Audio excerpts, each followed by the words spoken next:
हम डेली धक्के खाने जाते थे, लोगों के ऑफिस जाते थे, लोग हमें अपने ऑफिसों के बाहर से भगा देते थे। काम करना स्टार्ट किया, हमने 2000 का कैंपेन किया, हमने 10,000 का कैंपेन किया, हमने 20,000 का कैंपेन किया, उसके बाद 2 लाख के कैंपेन किए, 2 करोड़ के कैंपेन किए। आज के टाइम पे अगर मैं बोलूँ तो हमारी कंपनी की टर्नओवर 40 करोड़ के आसपास है। तो ये जो 40 करोड़ है सिर्फ मैंने यूट्यूब के थ्रू कमाए हैं। मैं कितने यूट्यूबर्स के बारे में बता सकता हूँ जो आज के टाइम पे करोड़ों एक महीने का कमा रहे हैं। तो आप लोगों को भी लग रहा होगा कि वो लोग तो भाई बन चुके, अब हमारा नंबर कैसे आएगा? अभी भी ज्यादा देर नहीं हुई है। तो बेसिकली अब मैं आपको बताने जा रहा हूँ कि एक यूट्यूब चैनल स्टार्ट कैसे करते हैं। नमस्कार दोस्तों, मैं आशीष भारद्वाज। आपने अभी थोड़े दिनों पहले गुड्डू भैया और बकलोल वीडियो का जॉश टॉक पे टॉक देखा होगा। तो मैं आपको बताना चाहता हूँ कि उनकी सक्सेस स्टोरी जो आपने सुनी उसमें एक छोटा सा हाथ मेरा भी है। मेरा बेसिकली सोशियोपूल का हाथ है और मैं सोशियोपूल का फाउंडर। सोशियोपूल बेसिकली एक कंपनी है जिसमें हम यूट्यूबर्स को मैनेज करते हैं, उनको ब्रांड्स देते हैं और उनको आगे कैसे बढ़ना है ये सिखाते हैं। तो आज मैं इस वीडियो में आपको बताऊंगा कि हम कैसे गरीब से अमीर बन सकते हैं यूट्यूब के थ्रू। मैं बेसिकली दिल्ली में पला बड़ा हूँ और दिल्ली में ही मेरी पैदाइश हुई है। मैं एक लोअर मिडिल क्लास फैमिली से बिलोंग करता हूँ। मेरे फादर दिल्ली पुलिस में थे जो अभी रिटायर हो चुके हैं। तो एक जैसे एक नॉर्मल मिडिल क्लास फैमिली का सपना होता है वैसे ही मेरी फैमिली का एक सपना था कि हमारा लड़का बड़ा हो, 12th क्रॉस करें, उसके बाद दिल्ली पुलिस में सिपाही भर्ती हो जाए, अपनी फिजिकल ट्रेनिंग करे, अपना एक नौकरी मिले और एक शादी और बच्चे हो। लेकिन मेरा बचपन से ही थोड़ा सा अलग था कि मुझे कुछ अलग करना है। मैं एक ये जॉब नहीं कर सकता जिसमें सुबह उठना है टाइम पे, जब मुझे बोल दिया जाए उस टाइम पे उठना है, उस टाइम पे सोना है। मेरे बस की नहीं था ये। तो मैं थोड़ा सा मेरा इंटरेस्ट अलग हुआ। मुझे लगा 12th के बाद उन्होंने कहा कि भाई एग्ज़ाम्स आ रहे हैं, फॉर्म भरो सरकारी नौकरियों के। मैंने मना कर दिया। मैंने सीए के लिए फॉर्म भरा। तो सीए में मेरा एडमिशन हो गया। सीए मैंने करनी स्टार्ट करी। सीए करते करते मेरा इंटरेस्ट बहुत आया। तो सीए करते करते मुझे एक चीज़ समझ आई। सीए मैंने ज्वाइन इसलिए की थी कि मैं यहाँ पे पैसा बहुत कमाने आया था। लेकिन मुझे समझ आया कि सीए बनने के बाद भी भैया एक वैगनआर खरीदना मुश्किल हो जाएगा। तो मैं यही सोचता रहा कि यार अब पैसा कैसे कमाए। तो एक दिन मैंने विजय शेखर शर्मा का इंटरव्यू सुना पेटीएम का। तो मुझे लगा यार ये भी तो एक सरकारी कर्मचारी का लड़का है, जब ये इतना बड़ा बन सकता है तो यार मैं कहीं तो पहुंच सकता हूँ। और मेरे अंदर है भी, जब मैं सीए में आ सकता हूँ तो यहाँ भी पहुंच सकता हूँ। तो मैंने भी अपने कुछ दोस्तों के साथ प्लान बनाया कि यार एक काम करते हैं कि कुछ बिजनेस करते हैं। तो उस टाइम ऑनलाइन का क्रेज़ बड़ा स्टार्ट हुआ था। ये बात है 2015 की। 2015 में हमने सोचा कि बिजनेस स्टार्ट करते हैं, कुछ करते हैं। और यूट्यूब भी मतलब ऐसा कुछ नहीं था कि बहुत बड़ा था। तो हमें यूट्यूब की तरफ तो कोई नॉलेज नहीं थी। मैं बोलूँ तो उस टाइम पे मैं यूट्यूब की ज़ीरो नॉलेज रखता था। मुझे कुछ पता ही नहीं था यूट्यूब का। तो हमने कुछ बिज़नेस करने का सोचा। तो हमने सोचा कि ऑनलाइन कबाड़ी वाला बनाते हैं, कि कबाड़े में बहुत बिज़नेस है, लोग कमाते हैं, सस्ते में खरीदते हैं, महँगे बेचते हैं, और हम भी ऐसे ही करेंगे और हम भी करोड़पति बन जाएँगे। लेकिन उसके बाद क्या हुआ कि हमने बहुत पापड़ बेले, बहुत चप्पलें घिसी। लोगों के पास जाते, बैठते, उठते, हाथ जोड़ते, लेकिन किसी ने कुछ नहीं दिया। फिर एक दिन मेरा एक फ्रेंड मुझे मिला, कह रहा है यार देख फंडिंग जब मिलेगी, जब हमारे पास ना बल्क में बहुत ऑर्डर आएंगे, ऐसे कोई हमें फंडिंग नहीं देने वाला। तो मैंने कहा यार हमारे पास डिजिटल मार्केटिंग के इतने पैसे नहीं है कि हम इतनी बल्क में फंड वो करें, मार्केटिंग करें। तो उसने एक आइडिया दिया कि एक काम करते हैं, यूट्यूब पे प्रमोट करते हैं। उसका एक यूट्यूब चैनल था। मैंने कहा ठीक कह रहा है, तू सही कह रहा है, हम तेरे यूट्यूब चैनल पे हमारी वीडियो प्रमोट करते हैं। तो हमने क्या किया, जो अपना स्क्रब फ्री ब्रांड था उसकी एक यूट्यूब की वीडियो में लगाया और प्रमोट कर दिया। प्रमोट बेसिकली क्या था, वो एक प्रैंक वीडियो थी। उसमें स्टार्टिंग में बोल दिया ये वीडियो स्पॉन्सर की गई है स्क्रब फ्री के थ्रू, अगर आपको ऑनलाइन कबाड़ा बेचना है तो यहाँ पे लॉगिन करो। वो उस टाइम की मतलब ये कहूँगा कि पहली स्पॉन्सर वीडियो थी जो किसी ने देखी थी। तो हमने उस टाइम पे प्रमोट कर दिया। हमें सीधा 10,000 ऑर्डर आ गए। अब ऑर्डर तो आ गए, लेकिन हमारे पास ना उसको पूरा करने की मैन पावर, ना हमारे पास इतना पैसा कि हम इतना सामान खरीद सके। हम घर वालों के पास गए, मना कर दिया कि अपनी मर्जी से बिजनेस कर रहा है, हम तो सपोर्ट नहीं करेंगे, करता रहे तुझे जो करना है, अपना चुपचाप गवर्नमेंट जॉब करेगा तो हम सपोर्ट कर देंगे, वरना यहाँ तो हमारा कोई सपोर्ट नहीं है। अब मैं पैसे किससे मांगूँ? अब 2-3 लाख रुपए मैं ऑलरेडी दोस्तों से उठा चुका था उधार। एक 24 साल का लड़का अगर 2-3 लाख रुपए उधार ले चुका है और वो बिल्कुल डूब चुके हैं, तो उसे और कौन देगा? कोई दोस्त नहीं देने वाला। तो हमारे पास ऑर्डर आ चुके थे। फिर हमने सोचा कि अब एक काम करते हैं कि इन्वेस्टर्स के पास लेके जाते हैं।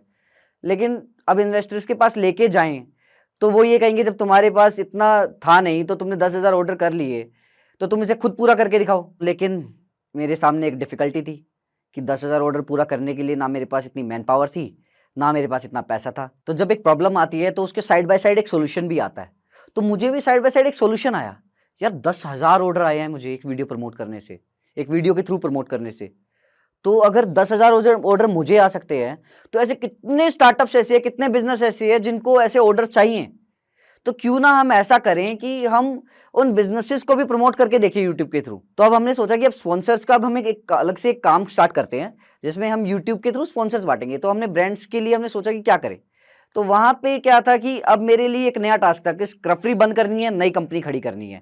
क्योंकि स्क्रफरी में जो पैसा लगा चुका था वो तो डंप है, लेकिन अब नई कंपनी खड़ी करें तो लेकिन वही है, मुझे अमीर तो बनना था। क्योंकि मुझे एक रास्ता दिखा कि यहाँ से क्या है, मैं सीधा सेल करूंगा। अब यहाँ पे ना मुझे कोई इन्वेस्टमेंट करनी है ना कुछ करना है, मुझे सीधा ब्रांड से पैसा लेना है, अपना मार्जिन रखना है और आगे पे करना है। तो मेरा तो इसमें सूखा सूखा प्रॉफिट था, ना जेब से कुछ जा रहा था ना कुछ आ रहा था। तो बेसिकली मैं यहाँ पे बोलूँ तो मैंने अपने जो दूसरे बिजनेस की शुरुआत करी वो 0 रुपीज़। यहाँ पे मैंने कोई इन्वेस्टमेंट नहीं करी, कुछ नहीं किया, बस एक आइडिया था जिसपे मैंने काम करना स्टार्ट किया। क्योंकि वही चीज़ है, अमीर तो बनना था, लेकिन बिना पैसे के बने कैसे। तो बनने के लिए कहीं ना कहीं थोड़ा तो एक्स्ट्रा एफर्ट्स और थोड़ी एक्स्ट्रा क्रिएटिविटी दिखानी पड़ती है। तो अब मुझे ये था कि अब नई कंपनी स्टार्ट करते हैं, नई करूं कैसे, अकेला हूं। तो अकेले में मैंने सोचा कि यार किसको साथ लूं। तो मैंने अपने साथ अपनी वाइफ को लिया, जो बेसिकली आज मेरी वाइफ है, उस टाइम पे मेरी गर्लफ्रेंड थी। तो वो मेरे साथ आई। उसके बाद मेरे फ्रेंड्स थे, तो मेरा एक फ्रेंड था राहुल, उसको मैंने साथ लिया। तो हम 3 जने मिले, हम तीनों ने एक अलग से एक जर्नी स्टार्ट करने की कोशिश करी। तो हम क्या करते थे कि हमारे पास पैसे नहीं थे एक नया ऑफिस खोलने के लिए, क्योंकि वो पुराना ऑफिस मैं बंद कर चुका था, क्योंकि मेरे पास इतना कर्जा हो चुका था कि मेरे पास पैसे नहीं थे। तो हम क्या करते थे, हम कैफेज में जाके बैठते थे। हम डेली क्या करते थे, फेसबुक पे ना नए नए स्टार्टअप्स देखते थे और उनको अप्रोच करते थे कि यहाँ से हम कि किसी को तो कन्विंस करेंगे। हम डेली धक्के खाने जाते थे, लोगों के ऑफिस जाते थे, लोग हमें अपने ऑफिसों के बाहर से भगा देते थे कि नहीं मिलना नहीं मिलना नहीं मिलना। तो हमने ये जर्नी स्टार्ट की और बेसिकली बोले तो यहाँ से एक नया फेज स्टार्ट हुआ कि हमने एटलीस्ट 1 साल कोई ब्रांड नहीं किया। हम लोगों के पीछे पड़े रहे, हमें कोई इंटरेस्ट ही नहीं दिखाता था। हम लगे रहते थे, करते रहते थे, करते रहते। 1 साल बाद मुझे एक छोटा-सा ब्रांड मिला, जिसमें क्या था कि उन्हें इनकम टैक्स वो बेसिकली एक सीए था जिसे अपनी इनकम टैक्स के लिए लोग चाहिए थे। तो उसने कहा कि मैं तो सिर्फ़ ₹2000 दे सकता हूँ। तो मैंने कहा चलो कोई नहीं, 2000 से स्टार्ट कर लेते हैं। पहला ब्रांड है, कोई मिला हमें 1 साल मेहनत करने के बाद, तो हमने स्टार्ट किया। तो हमने वो जब उसका ब्रांड किया, उसके पास पहली वीडियो प्रमोट करते ही उसके पास अप्रोक्स ये लगा लो 100 के आसपास इंक्वायरीज आ गई कि हमें इनकम टैक्स रिटर्न भरवानी है। और जब उसके पास आई तो उसका इंटरेस्ट बढ़ गया, उसने हमें और अप्रोच किया, हमें और वीडियोस कराई, तो हमने उसके लिए और करी। ऐसे धीरे धीरे हमने एक पोर्टफोलियो बनाया उसका, और वो पोर्टफोलियो हमने 4 लोगों को सेल किया। या सेल करते करते करते करते हमें क्लाइंट्स पे क्लाइंट्स मिलने शुरू हुए, हमारी वीडियोस वायरल होनी शुरू हुई, लोग हमें जानने लगे क्योंकि हमने वीडियोस पे अपना लोगो लगाना शुरू किया। फिर हमारे पास क्लाइंट्स अपने आप अप्रोच करने लगे, क्योंकि लोगों को दिखा कि ये भी एक तरीका है, कोई कर रहा है प्रमोट। क्योंकि जब तक हम स्टार्टिंग में जब लोगों के पास घूम रहे थे, तब तक कोई ऐसा था नहीं ना जो अपने आप को प्रमोट कर रहा हो यूट्यूब से। क्योंकि लोगों की एक मेंटेलिटी होती है कि कोई नहीं कर रहा तो इसका मतलब वो बेकार है। तो हमें यहाँ से एक चीज दिखी कि हमने एक पोर्टफोलियो बनाया, हमने लोगों को दिखाया कि देखो जी इनको रिजल्ट आया तो आपको भी आएगा। ये देख देख के हमारे पास और लोग आए, और लोगों से हमने काम करना स्टार्ट किया। हमने 2000 का कैंपेन किया, हमने 10,000 का कैंपेन किया, हमने 20,000 का कैंपेन किया, उसके बाद 2 लाख के कैंपेन किए, 2 करोड़ के कैंपेन किए। आज के टाइम पे अगर मैं बोलूँ तो हमारी कंपनी की टर्नओवर 40 करोड़ के आसपास है ईयरली। तो हम इतने स्पॉन्सर ईयरली कर लेते हैं। और अब ये तो रही स्पॉन्सर की बात। अब हम कैसे एक मैनेजमेंट कंपनी बने एक स्पॉन्सर कंपनी से, अब उसकी जर्नी बताता हूँ। हम स्टार्टिंग में क्या होता था कि हम यूट्यूबर्स को स्पॉन्सर्स देते थे, सिर्फ स्पॉन्सर देते थे। लेकिन हमने देखा कि यार हम तो स्पॉन्सर दे रहे हैं, कोई नई कंपनी आ रही है, उनको सीधा एग्रीमेंट में साइन कर रही है, उनको लेके जा रही है। तो यार हमें लगा कि यार ये तो बड़ा बेकार है कि हम तो उनको हेल्प कर रहे हैं ग्रो करने में, कोई भी नया बंदा आ रहा है, किसी को साइन कर रहा है, ले जा रहा है। तो हमें भी लगा कि यार हमें भी ना आर्टिस्ट मैनेज करने चाहिए। और हमें इतना आइडिया हो चुका था कि अब यूट्यूब पे चलता क्या है। अब हम आर्टिस्ट साइन किसको करें, ऑलरेडी जो मार्केट में काम कर रहे हैं कुछ ही यूट्यूबर थे, वो ऑलरेडी कोई साइन कर चुका था। तो हमने सोचा कि नहीं, हम ना जीरो से क्रिएटर खड़े करेंगे। क्योंकि जो हम जीरो से खुद क्रिएट करेंगे ना क्रिएटर्स को, वो हमारी वैल्यू करेंगे, हमारी रिस्पेक्ट करेंगे और हमारे साथ लॉन्ग टाइम जुड़े रहेंगे। तो ऐसी शुरुआत हुई बकलोल वीडियो की। बकलोल वीडियो हमें मिला, जिसको हमने बेसिकली हमें 70-80 हज़ार रुपये मिला था, जिसको हमने हेल्प करी कैसे कंटेंट बढ़ाना है, कैसे उसे आगे बढ़ना है। अगर उसको कोई लोकेशन की हेल्प चाहिए थी, हमने लोकेशन की हेल्प की। और उसको आइडियाज चाहिए थे क्या बनाना है, हमने वो आइडिया दिए। तो हमारा बेसिकली यहाँ पे क्या हुआ कि हम उनकी हर फैक्टर पे काम करने लगे। हमने क्रिएटर्स को हर साइड पे उनको हेल्प किया। तो उठाते उठाते हमने कम से कम 50 क्रिएटर उठाए, जिसमें से कुछ क्रिएटर टॉप पे चले गए, जिनमें से आज आप उनका नाम जानते हो। बकलोल वीडियो 11 मिलियन, रचित रोजा 10 मिलियन, मृदुल अभी 12 मिलियन हो चुका है, और ऐसे ही बहुत सारे यूट्यूबर हैं जो 4 मिलियन, 5 मिलियन, 7 मिलियन, 8 मिलियन पे हैं। तो हमारे पास अभी करंट में अगर मैं बात करूं तो अप्रोक्स 100 क्रिएटर्स हैं जिनको हम एक्सक्लूसिव मैनेज करते हैं, और अप्रोक्स 2000 यूट्यूबर्स हैं जिनके साथ हम स्पॉन्सरशिप कैंपेन्स करते हैं। तो आज की डेट में बेसिकली हम बात करें तो सोशियोपुल अपने आप में एजेंसीज में बहुत बड़ी एजेंसी है, क्योंकि ऐसा कोई ब्रांड नहीं है जिसके साथ हम काम नहीं करते, और ऐसा कोई क्रिएटर नहीं है जिसके साथ हमने काम नहीं किया। अगर भुवन बाम की बात करें, आशीष चंचलानी की बात करें, कैरी मिनाटी की बात करें, सबके साथ हम काम कर चुके हैं। तो हम जीरो से लेके 40 करोड़ तक पहुंच चुके हैं, और ये 40 करोड़ हमें पता है एक दिन 80 करोड़ भी होंगे, एक दिन 150 करोड़ भी होंगे, क्योंकि हमने कभी नहीं सोचा था कि हम कभी 40 करोड़ की टर्नओवर तक भी पहुंच पाएंगे एक साल में। हम पहुंचे हैं। और मैंने कहा था ना कि अमीर बनना था तो मेहनत तो करनी पड़ी, तो हमने बहुत मेहनत करी है इसके पीछे, बहुत पापड़ बेले हैं। तो ये जो 40 करोड़ है सिर्फ मैंने यूट्यूब के थ्रू कमाए हैं। तो मैं आज के टाइम पे कहना चाहता हूँ कि यूट्यूब मेरा नहीं, बहुत लोगों के लिए भगवान है, जिन्होंने लोगों को जीरो से ऊपर पहुंचाया। मैं कितने यूट्यूबर्स के बारे में बता सकता हूँ जो आज के टाइम पे करोड़ों एक महीने का कमा रहे हैं। एक महीने का 1 करोड़ रुपया, आपने कभी सोचा भी है 1 करोड़ एक महीना कितना होता है? जिंदगी में नहीं कमा सकते हम लोग, और वो ये यूट्यूबर एक महीने में कमा रहा है। क्यों? क्योंकि उसने कुछ चीजों को अप्लाई किया, उसने वो सोचा, उसने वो किया जो आप सोच नहीं पाए। अगर आप सोच लेते तो आज आप उसकी जगह होते, क्योंकि उन्होंने कुछ अलग किया। उन्होंने अपनी फैमिली से फाइट की। जब उन्होंने भी अपना करियर स्टार्ट किया होगा ना, उनका भी मजाक उड़ाया होगा लोगों ने, उनकी फैमिली ने उनका मजाक उड़ाया होगा, उनके दोस्तों ने उनका मजाक उड़ाया होगा, क्या कर रहा है, क्या पागल है क्या, अबे वीडियो कैमरा लेके चल रहा है, फोटोग्राफर बनेगा क्या। लेकिन ये बात सिर्फ 4 साल पुरानी है। आज की बात करें तो यूट्यूबर्स की रिस्पेक्ट एक बॉलीवुड सेलिब्रिटी जितनी हो चुकी है। वो इतना कमाते हैं, इतना फेम है, लोग उनके फैन हैं, उनके सब्सक्राइबर्स हैं, उनको हर जगह पूछा जाता है। बॉलीवुड मूवी कोलैबोरेशंस करते हैं, मूवीज तक में जाते हैं। आपने देखा होगा कैरी अभी मूवी पहुंच गया है यार, भुवन कमर्शियल एड्स कर रहा है, आशीष कितनी सारी वेब सीरीज कर चुका है।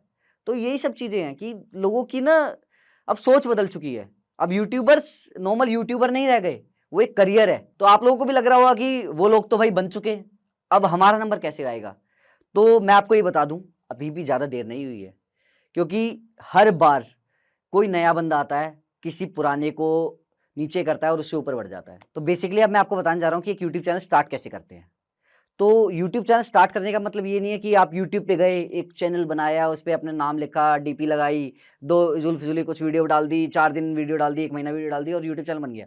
वो कुछ नहीं है, वो टाइम वेस्ट है। वो आप सिर्फ एक टाइम पास कर रहे हो, मजाक कर रहे हो अपने साथ भी और अपने घर वालों के साथ भी, कि बस हाँ, क्योंकि आजकल आपको पता लग गया कि यूट्यूब करियर है, घर वालों को पागल बना रहे हो कि हम तो यूट्यूबर बनने चले जी। ऐसा नहीं है। यूट्यूब में सबसे पहले आपको एक टीम बनानी पड़ेगी, क्योंकि एक चीज़ और आपको बताने वाला हूँ, यूट्यूब चैनल पैसे से नहीं बनता। ये बात आप हमेशा याद रखना। यूट्यूब चैनल ऐसी चीज़ है जो एक अंदर से निकल के आती है, क्योंकि यूट्यूबर वो होता है कि लोग आपके अंदर की क्रिएटिविटी देखना चाहते हैं। उनको अगर पैसे से ही बनना होता है, हज़ारों प्रोडक्शन हाउस बने हैं, वो यूट्यूबर बन जाते हैं। आप यूट्यूब पे देखोगे तो बड़े यूट्यूब चैनल जो है ना, वो इंडिविजुअल्स हैं, कोई प्रोडक्शन हाउसेज नहीं। प्रोडक्शन हाउसेज टीवीएफ वगैरह भी तो अगर उनको देखे तो उनके इतने व्यूज़ नहीं है जितने एक इंडिविजुअल के व्यूज़ है। तो इंडिविजुअल को लोग ज़्यादा पसंद करते हैं। तो इंडिविजुअल वो जितने भी बने हैं ना, all are with zero investment, किसी ने पैसा नहीं लगाया। तो आपको सिंपल सा एक काम करना है कि आपको एक टीम बनानी है। आपको 2-3 लोग अपने साथ ढूंढने हैं जो आपके साथ काम कर सके, आपकी सेम सोच को फॉलो कर सके, क्योंकि अगर आपकी सोच फॉलो नहीं होगी तो आप लोग टीम बना ही नहीं पाओगे। सबसे पहले तो टीम जरूरी है। सेकंड, आपको ये देखना है कि बनाना क्या है। अगर आप देखते हो कि आपको कॉमेडी कंटेंट बनाना है, आप कॉमेडी में भी फैक्टर आ जाते हैं कि भैया आपको कैसा बनाना है, कि फैमिली कॉमेडी बनाना है, एडल्ट कॉमेडी बनाना है, क्या बनाना है, वो आप पे डिपेंड करता है। आपको उसके बाद क्या होता है कि आपको एक रेगुलरिटी बहुत जरूरी है, कि अगर आप कंटेंट बना रहे हो, आपने 2 महीने बना के छोड़ दिया तो आप सोच रहे हो कि भैया आप यूट्यूबर बन गए, वो नहीं है। आपको regular content time to time बनाना पड़ेगा। लोग 5 साल से रेगुलर बेसिस पे कंटेंट बना रहे हैं और वो अपने यूट्यूब चैनल को अब एज अ जॉब लेते हैं कि सुबह डेली उठे, आज स्क्रिप्टिंग का काम है, आज पूरा दिन स्क्रिप्टिंग करी है, कल हमें शूट करना है, परसों हमें एडिट करना है, उसके बाद थंबनेल, उसके बाद अपलोडिंग, पूरा 1 हफ्ते का प्रोसेस होता है एक वीडियो का। जो लोग उसे रेगुलरली फॉलो कर रहे हैं। लेकिन आजकल के मैं कुछ लड़कों को देखता हूँ, वो क्या होता है कि भैया यूट्यूब चैनल यूट्यूबर तो बन गए, लेकिन आज इधर घूमने जा रहे हैं, कल उधर घूमने जा रहे हैं, वीडियो महीने में 1 निकाल रहे हैं। तो ऐसे आप यूट्यूबर नहीं बन सकते। आपको जब आपका फेम आ जाए, हाँ ठीक है, आप एक लेवल पे चले गए, आप कहोगे कि बड़े यूट्यूबर तो 2 महीने में 3 महीने में एक वीडियो डालते हैं। भैया आज उनके पास एक फैन बेस है, वो 3 महीने के 6 महीने में भी वीडियो डाल सकते हैं, लेकिन आपके पास फैन बेस नहीं है। आपको फैन बेस बनाना पड़ेगा। और फैन बेस क्या होता है? रेगुलर कंटेंट से। क्योंकि आजकल क्या है कि लोग ना डेली वीडियो देखना चाहते हैं। अब जो लोग यूट्यूब चलाते हैं उनको डेली चाहिए कि वो यूट्यूब पे आपकी वीडियोस देखें। तो अगर आप उनको जितना ज़्यादा जितना कम कंटेंट परोसोगे, उतनी कम आपकी फैन बेस बनेगा। तो इसलिए सबसे बेस्ट ये है कि ज़्यादा से ज़्यादा कंटेंट आप उनको परोस के दो। जितना ज़्यादा कंटेंट परोसोगे, उतनी जल्दी आप ग्रो करोगे, उतनी जल्दी आपके सब्सक्राइबर्स बढ़ेंगे। अगर मैं एग्जांपल दूं कि बकलोल को 4 साल लगे 10 मिलियन करने में, रचित को 3 साल लगे 10 मिलियन करने में, और वहीं पे मृदुल को सिर्फ 2 साल लगे 10 मिलियन करने में। तो ऐसा कुछ नहीं है कि आप आज स्टार्ट करोगे तो आपको भी 5 साल लगेंगे, 7 साल लगेंगे, आप 6 महीने में भी 10 मिलियन कर सकते हो। बट डिपेंड करता है कि आप किस वे में जा रहे हो। तो अपनी ऑडियंस को अच्छे से टारगेट करो, उनको समझो कि उनको क्या पसंद है, सिर्फ वही बनाओ। ये मत सोचो कि आपको अच्छा लग रहा है कि नहीं जी मेरे को तो ये कंटेंट अच्छा लगता था, मैं यही बनाऊंगा। नहीं, आपके जिस कंटेंट पे सबसे ज्यादा व्यूज आते हैं, आप वो समझो कि इस कंटेंट पे 10 मिलियन व्यूज आए, दूसरे पे 2 मिलियन, क्या उसमें क्या अलग था कि 10 मिलियन आए और दूसरे पे 2 मिलियन आए? कुछ तो अलग था। जो जिस पे 10 मिलियन आया ना, उसकी समझो और उसको समझ के सेम वैसा ही कंटेंट बार बार परोसो। अगर मैं एक छोटी सी बात करूं, भुवन आज भी अपने हाथ में कैमरा लेके ही वीडियो बनाता है, क्योंकि उसे पता है लोगों को ऐसी ही वीडियो देखना पसंद है। वो प्रोडक्शन नहीं करता ज्यादा। और वहीं पे हम कितने सारे ऐसे यूट्यूबर्स हैं जो सिर्फ प्रोडक्शन दिखाते हैं, अगर वो हाथ में कैमरा लेके बनाएंगे उनकी वीडियो नहीं चलेगी। तो आप यही चीज आपको समझनी पड़ेगी कि लोग क्या होता है हर वीडियो में एक्सपेरिमेंट करते हैं, एक हाथ से बना ली, एक प्रोडक्शन के साथ बना ली, एक कैसे बना ली, कैसे बना ली। वो सबसे गलत है। आप इतने सारे एक्सपेरिमेंट्स मत करो। और सेकंड चीज, आप एक कंटेंट बना रहे हो, आप उसी को फॉलो करो। कई लोगों को देखा मैंने, एक ही चैनल पे व्लॉग डाल रहे हैं, उसी पे क्या कहते हैं कॉमेडी कंटेंट डाल रहे हैं, उसी पे प्रैंक्स डाल रहे हैं, उसी पे कुछ भी डाल रहे हैं। वो सब चीजें बिल्कुल गलत है। उससे क्या होगा, सिर्फ आपकी यूट्यूब चैनल की रीच होगी। क्योंकि यूट्यूब का सीन क्या होता है कि जैसे आपने कोई वीडियो अपलोड करी, उस पर 10 मिलियन व्यूज आए, तो अब नेक्स्ट वीडियो जो अपलोड करोगे ना, सबसे पहले वो आपके सब्सक्राइबर्स के पास नहीं जाएगी, वो जो लास्ट वीडियो के जो व्यूअर्स है ना, वो वीडियो उनके पास जाएगी। अगर वो आपने जो नई वीडियो डाली उन व्यूअर्स को पसंद ही नहीं आई, तो यूट्यूब उसको आगे रिकमेंडेशन में नहीं भेजेगा। और अगर वो रिकमेंडेशन में नहीं भेजेगा तो आपके व्यूज नहीं आएंगे। तो हमेशा एक बात याद रखो कि यूट्यूब पे जो 90% व्यूज आते हैं ना, वो सिर्फ रिकमेंडेशन से आते हैं। तो इसलिए हमेशा अपनी लास्ट वीडियो की ऑडियंस को मत भूलो, अपनी टॉप वीडियो की ऑडियंस को मत भूलो, उसको जरूर फॉलो करो। और सब्सक्राइबर्स मैटर नहीं करते, आपके चाहे 20 मिलियन सब्सक्राइबर हो, व्यूज चाहे 20 मिलियन सब्सक्राइबर है, अगर 4 लाख व्यूज आ रहे हैं कोई वैल्यू नहीं है। वहीं पे अगर आपके सिर्फ 1 मिलियन सब्सक्राइबर हो, 20 मिलियन व्यूज आ रहे हैं, आपकी बहुत वैल्यू है। तो अपना फोकस ये रखो, अमीर आप भी बन सकते हो, पैसे आप भी कमा सकते हो, आप में भी कोई कमी नहीं है, आप भी मेरे जैसी हो, मैं भी आपके जैसा हूँ। तो यहाँ पे मैंने आपको यूट्यूब की एक छोटी सी चीजें बताई, और मैं अपनी जर्नी भी आपको बताई, कुछ यूट्यूबर्स की जर्नी भी बताई कि कैसे वो